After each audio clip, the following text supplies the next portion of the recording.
Friends Ranjita रान्नाघरे तुम्हारे सबाइके नतून एक रेसिपिते स्वागत जानाई। आजकेर रेसिपि एग फ्राइड राइस। तो एग फ्राइड राइसटा आमि एकेबारे घरोया स्टाइले बानिये देखाबो, तो तुम्हादेर किन्तु खूब भालो लागबे। तो चलो रेसिपिटा शुरू करा जाक।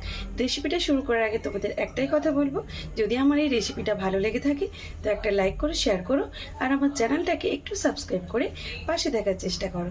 तो चलो एखन रेसिपिटा शुरू करा जाक। फ्राइड राइस बानानोर जोन्नो एखाने आमि देखो 3টে ডিমকে নিয়ে নিয়েছি একটা বাটির মধ্যে। তো এটা সামান্য একটু লবণ দিয়ে ডিমটাকে ফেটিয়ে নেব।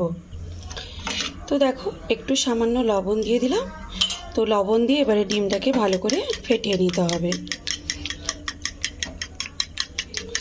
তো ডিমটা আমার ফাটানো হয়ে গেল।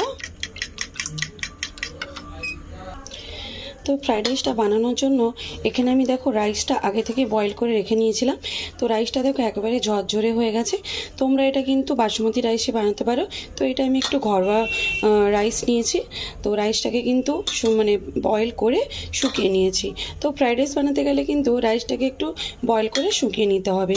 আর দেখো মানে এই রাইসটা বেশি নরমও হবে না, বেশি শক্তও হবে না। তো চলো এখন ফ্রাইড রাইসটা এখন বানিয়ে ফেলি। তো আমি ওভেনটা ধরিয়ে কড়াইটা বসিয়ে নিয়েছি আর প্রথমেই দিয়ে দেব এখানে ঘি। তো তোমরা কিন্তু সাদা তেলেও বানাতে পারো। তো এখানে আমি ঘিটা দিচ্ছি। তো সামান্য একটু ঘি দিয়ে দিলাম, তো বেশি দিলাম না। তো 3 থেকে 4 চামচ পর্যন্ত দিতে পারো ঘিটা। এবারে ঘিটাকে একটু গরম করে নিতে হবে। তো ফ্রেন্ডস ঘিটা কিন্তু গরম হয়ে গেছে। প্রথমেই দিয়ে দেব ডিম।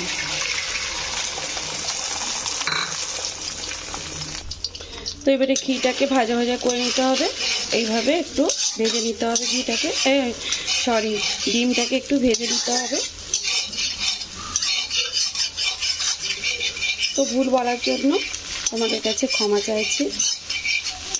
তো ডিমটাকে একটু হালকা মতন ভাজতে হবে, বেশি ভাজলে ভালো লাগবে না। তো দেখো এইভাবে একটু ভেজে নিচ্ছি আর একটু একটু কেটেও দিতে হবে ছোট ছোট করে। তো এবারে ডিমটা প্রায় হালকা ভেজে এসছে, এবারে দিয়ে দিচ্ছি পেঁয়াজ। তো পেঁয়াজটাকে কিন্তু ডিমের সঙ্গে ভেজে নিতে হবে।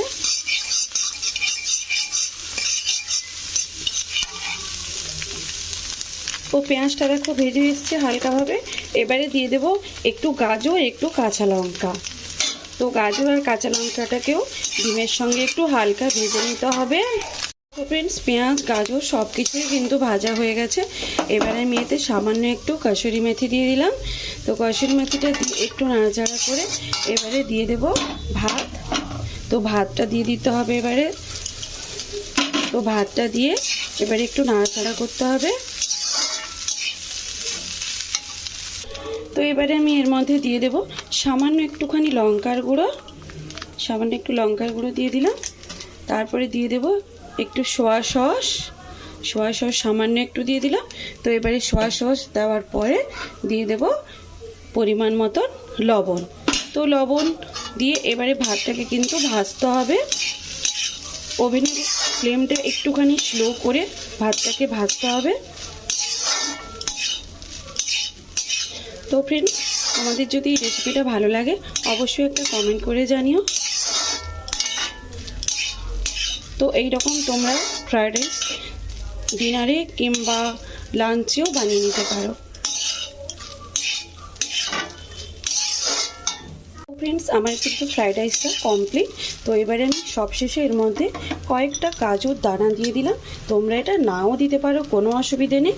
তো কাজুর দানাটা দিয়ে জাস্ট একটু নাড়াচাড়া করে এবারে কিন্তু আমি ওভেনটা অফ করে দেবো। আমার ফ্রাইড রাইস হয়ে গেছে। তো চলো এটা একটা প্লেটের মধ্যে আমি ঢেলে নিচ্ছি। তো দেখো ফ্রেন্ডস প্লেটের মধ্যে নিয়ে নিয়েছি। তো এটা দেখতে যেরকম হয়েছে খেতেও কিন্তু দুর্দান্ত লাগে। তোমরা অবশ্যই একবার ট্রাই করতে পারো। তো চলো ভিডিওটা এখানেই শেষ করছি, দেখা হচ্ছে নেক্সট একটা ভিডিওতে। ততক্ষণে তোমরা সবাই ভালো থেকো, সুস্থ থেকো।